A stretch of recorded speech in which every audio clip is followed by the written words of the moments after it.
आज की कड़ी में हम स्वाधीनता सेनानी पनमपिल्ली गोविंद मेनन को याद कर रहे हैं। उनका निधन 23 मई 1970 को हुआ था। मेनन का जन्म 1 अक्टूबर 1908 को केरल के त्रिसूर में हुआ था। विद्यार्थी जीवन में ही मेनन राजनीति में भाग लेने लगे थे। उन्होंने केरल में वाइकोम सत्याग्रह के जाति विरोधी आंदोलन में सक्रिय भाग लिया था। प्रजामंडलम में शामिल होकर वो राजनीति में और अधिक सक्रिय रहे। बाद में वो इंडियन नेशनल कांग्रेस में शामिल हो गए। मेनन केरल प्रदेश कांग्रेस कमेटी और ऑल इंडिया कांग्रेस कमेटी के भी सदस्य रहे। पेशे से वकील मेनन 1935 और 1938 में 2 बार कोच्चि विधानसभा के लिए निर्वाचित हुए। कोच्चि सरकार की दमनकारी नीति के विरोध में 1942 में मेनन ने त्यागपत्र दे दिया। उन्हें 1945 में फिर से कोच्चि विधानसभा के लिए चुना गया। मेनन ने 1946 में कोच्चि के खाद्य मंत्री के पद पर काम किया। वो 1947 में प्रांत के मुख्यमंत्री बने।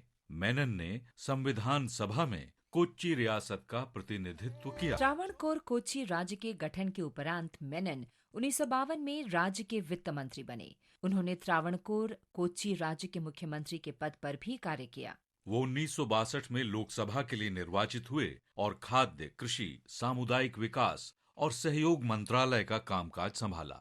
मेनन 1967 में रेल मंत्री, कानून मंत्री और समाज कल्याण मंत्री भी रहे। मेनन ने सार्वजनिक कार्यों में विविध प्रकार की भूमिका निभाई। उन्हें वंचित वर्गों के हिमायती के रूप में जाना जाता है। वे शिक्षकों की स्थिति में सुधार के लिए जाने जाते हैं। उन्होंने विभिन्न अंतर्राष्ट्रीय सम्मेलनों में भारत का प्रतिनिधित्व किया। वो जीवन भर राष्ट्र की सेवा करते रहे। महान राष्ट्रवादी पनमपिल्ली गोविंद मेनन को हमारा नमन। 23 मई 1947 को ब्रिटिश कैबिनेट ने गवर्नर जनरल माउंटबेटन की भारत विभाजन नीति को पारित कर दिया। इस नीति के तहत 2 नए राष्ट्र भारत और पाकिस्तान बनाने का प्रस्ताव था। रियासतें दोनों अधिराज्यों में से किसी में भी मिलने को स्वतंत्र थी। रियासतों के पास किसी भी अधिराज्य में शामिल न होकर स्वतंत्र रहने का विकल्प भी था। भारतीय नेताओं ने इस योजना का विरोध किया क्योंकि उन्हें महसूस हुआ कि इससे भारत की एकता और संप्रभुता को खतरा था। हम आज हनुमान सिंह को भी याद कर रहे हैं। उन्होंने 1857 में भारत के प्रथम स्वतंत्रता संग्राम में भाग लिया था। शुरू में Hanuman Singh British east India की सेना में नौकरी करते थे, लेकिन बाद में नौकरी छोड़कर वे स्वतंत्रता सेनानियों के साथ शामिल हो गए। उन्होंने विभिन्न अवसरों पर अंग्रेजों से लोहा लिया और सहयोगी सेनानियों की आर्थिक सहायता भी की।